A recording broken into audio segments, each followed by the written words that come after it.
Cette année, les auditeurs s'efforcent de faire prendre conscience de l'importance de l'audit interne et de la valeur qu'il apporte aux entreprises.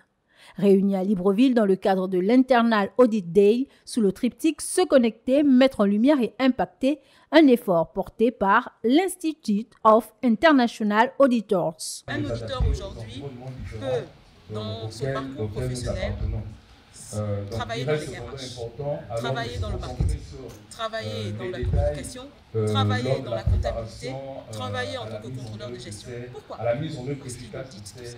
Et ça lui permet d'avoir une compréhension, une connaissance de ses activités. Donc, c'est un métier qui donne une multitude d'opportunités. Deux points essentiels sont à maîtriser aujourd'hui. D'une part, les nouvelles normes de l'audit interne dont la mise en application est prévue à compter de janvier 2025. On était un peu très généraliste en fait et sans tenir compte en réalité des spécificités aujourd'hui.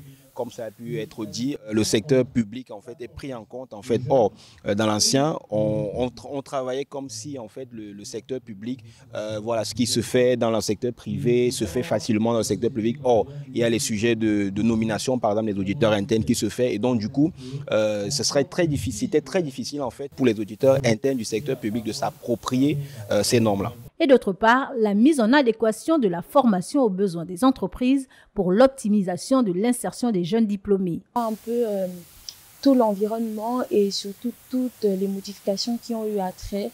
Et c'était vraiment important, c'était enrichissant et ça permet d'avoir une vision encore plus globale et plus large. Moment idéal pour réfléchir à la manière dont un auditeur peut piloter l'audit au sein de son organisation s'achève ainsi avec un brin de satisfaction.